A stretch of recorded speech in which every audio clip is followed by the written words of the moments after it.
এটা মসজিদ ওসমান রাদিয়াল্লাহু তাআলার নামে মসজিদ উনাদের বাড়ি আছে। আমরা এখন যাচ্ছি মসজিদে কুবা। বলতে থাকেন। হুজুর পাক সাল্লাল্লাহু আলাইহি সাল্লাম মসজিদে কুবার মাহাত্ম্য হয়েছে। হুজুর পাক সাল্লাল্লাহু আলাইহি সাল্লাম মক্কা থেকে মদিনা যখন হিজরত আইছিল, মদিনাবাসী সবাই আল্লাহ রসুলরা একটা খেজুর পাতার গেট বানাইয়া ওয়েলকাম স্বাগতম জানাইয়া বরণ করিয়েছিল।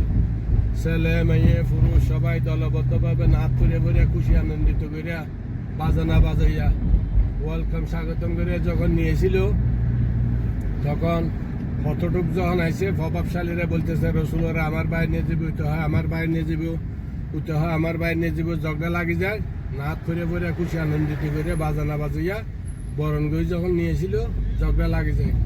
তখন হুজুর পাক সাল্লাল্লাহু আলাইহি সাল্লাম দালাল আল বদরু আলাইনা সানাতুল বিদা শুকরিয়াতু আলাইনা ওয়াজাবা আলাইনা শুকরিয়াতু লিল্লাহ, এগুলো নাচ করে ভরিয়া ওয়েলকাম স্বাগতম করিয়া সবাই নিয়েছিল। যখন নিয়েছে তখন প্রভাবশালীরা বলতেছে আমার বাইরে নিয়ে যাবে, উঠতে হয় আমার বাইরে নিয়ে যাবে, ঝগড়া লাগে।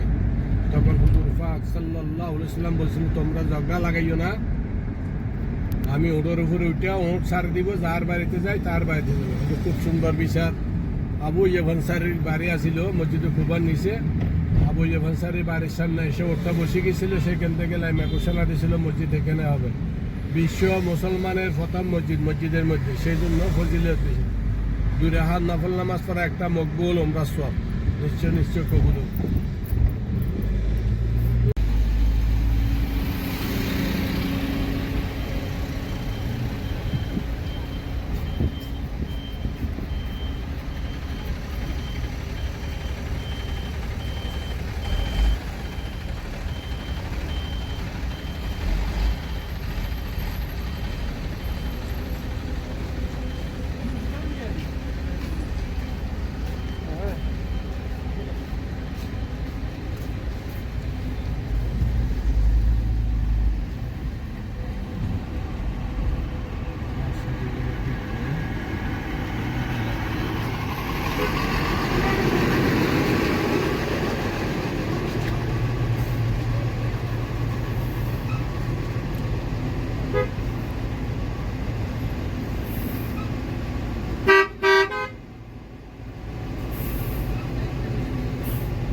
ওহির মাধ্যমে জিবরাইল আলাইহিস সালাম এসে বলতেছে ইয়া রাসূলুল্লাহ সাল্লাল্লাহু আলাইহি ওয়াসাল্লাম, আপনি যেটা চাইতেছেন এটা আল্লাহর হাতে কবুল হয়েছে, আপনি নামাজ পড়ে ওই হুজুর পাক সাল্লাল্লাহু আলাইহি ওয়াসাল্লাম ঘুরে গেছিল, সাহাবা কেরামের ইশারা দিচ্ছিল, সাহাবা কেরাম সদ্য ঘুরে গেছিল, কানা কাবা থেকে দূরে আলাদা গেছিল।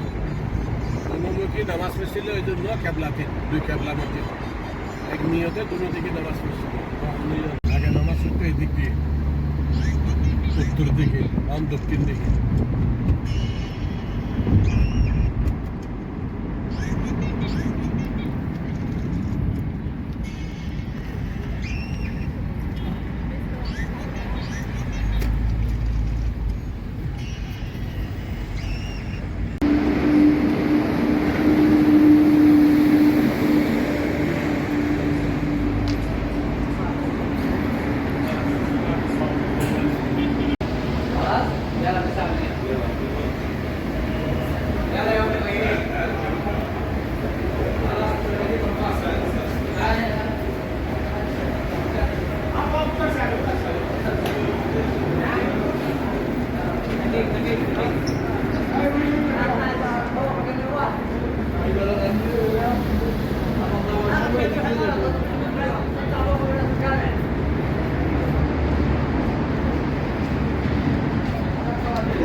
যাওয়ার সময় এদিক দিয়ে যাইতে হবে, এদিক দিয়ে যাইতে দিতে না আমার সিঁড়ি ওইখান দিয়ে। আচ্ছা ঠিক আছে।